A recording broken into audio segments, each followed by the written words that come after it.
Thank you very much indeed for talking to us this afternoon. Teresa Green, there you go. You heard it here. Keep those emails coming in. We'd love to hear from you. It's good fun. Absolutely. Even if I don't believe half of them. Now, according to the Department of Transport, more than 2/3 of accidents happen on roads where the speed limit is 40 miles an hour or less. But what can we do about it? Well, I went along to Oxford to meet an everyday hero who's making a stand from the comfort of his front room. Here to meet a man, and it's a man who hates traffic, and he's come up with a rather odd way of doing something about it. Now, I'm in the street, but I appear to be driving through a living room. That's mad. Right. That's quite an unusual speed bump they've got there. Our house in the middle of our street. Our house in the middle of our... This is remarkable. What are you attempting to do here? We're making this our living space, because this whole street is designed really to get cars as quickly from that end to this end. It is a road. It is a road, that's right. Oh, you've got a customer here, look. Oh, and the other way. Oh, let them through. Right. All right, we'll let them through. Carry on, please. This is the problem with having your living room in the street. You do get cars. You do get uninvited guests. When the cars are going back and forth, you just get the feeling, I don't really want to be out there. So you tend to go inside, and then the cars go faster, and you get a vicious circle. So, we've come indoors to what is actually your living space, and there's no cars coming through, are there? Thank goodness. Slightly nervous. So, Space. this is the bit where I might clear a bit of space, because we're going to have a big old fight. This is what worries me. Do you hate cars?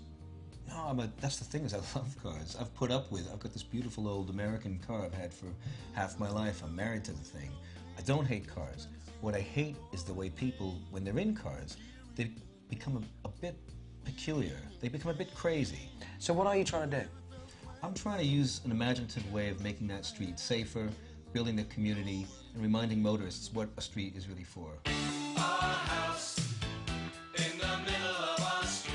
Are you all residents here? Yes. You all live along the Yes. street? Yes. This feels like a real community. We've got It generations is very much thanks to Ted. Ted changed a lot. Really? He's done so much for the street, you know, making it an area where children can play and cycle and be free from the traffic. So if you could have all the streets back just for you, what would you do with them? Parties, yeah, and play outside and stuff. So what, you'd have parties out on the street? Yeah. Just run around. Street parties. It would be quite good because you could play outside more and you wouldn't have to worry about how the car, worry so much about the cars, running you over. When you're in a car, you're used to a very predictable environment.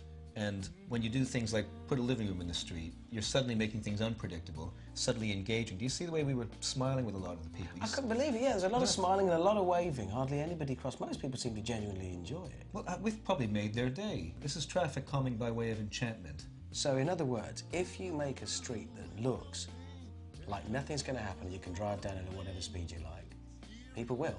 Absolutely. If it looks like anything could happen, then you'll be more cautious, naturally. Is it a big problem there?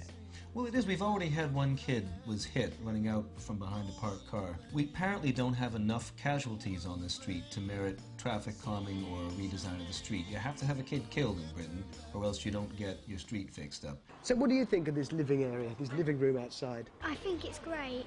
So we've got loads of children on here. Sometimes in the evenings people come out and play. And you get cars just zooming past and giving you it's really dangerous. Yeah. Sometimes it's a bit quiet doing this, isn't it? There's no traffic at all there. Well, that's the thing. Is Lunchtime lull. Do you know this is the most relaxing time I've had in weeks? Fantastic. Oh, well, you got the fever. You got Roadwitch I fever don't know if it's now. fever, it's sort of relaxation. And this is 1976, my magazine. It's absolutely fabulous.